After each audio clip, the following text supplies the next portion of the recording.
energizing your soul through the inspired Word of God. This is your daily devotional reading.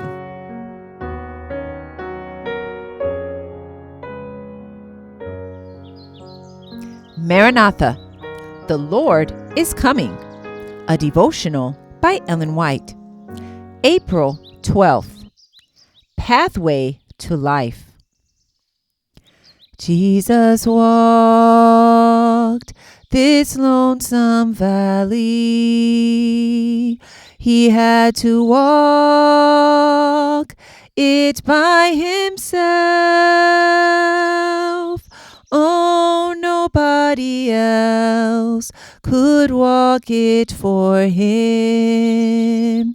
He had to walk it by himself. I must go and stand my trial. I have to stand it by myself. Oh, nobody else can stand it for me. I have to stand it by myself. Pathway to Life. Enter ye in at the strait gate, for wide is the gate, and broad is the way that leadeth to destruction, and many there be which go in thereat. Because strait is the gate, and narrow is the way which leadeth unto life, and few there be that find it. Matthew chapter 7, verses 13 and 14.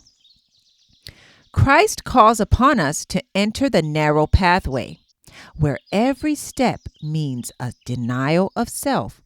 He calls upon us to stand upon the platform of eternal truth and contend, yes, contend earnestly for the faith once delivered to the saints.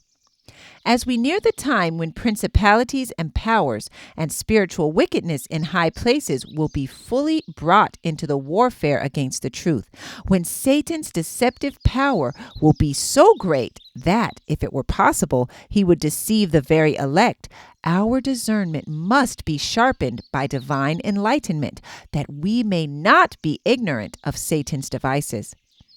By giving us the cooperation of the holy angels, God has made it possible for our work to be a glorious success. But success will seldom result from scattered effort. The united influence of all the members of the church is required. The church today needs men who, like Enoch, walk with God, revealing Christ to the world.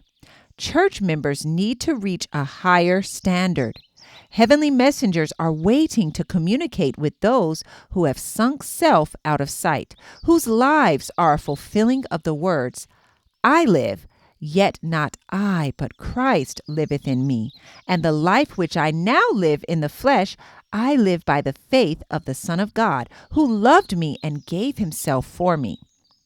Of such men and women must the church be composed before her light can shine forth to the world in clear, distinct rays. Our views of the Son of Righteousness are clouded by self-seeking.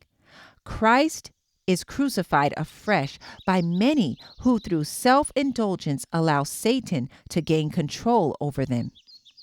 It is God's purpose that all shall be tested and tried, that he may see whether they are loyal or disloyal to the laws that govern the kingdom of heaven. To the last, God permits Satan to reveal himself as a liar, an accuser, and a murderer. Thus, the final triumph of his people is made more marked, more glorious, more full, and complete. Maranatha, the Lord is coming. I encourage you to be ye doers of the word and not hearers only. Thank you for listening, and be sure to join us tomorrow for your daily devotional reading.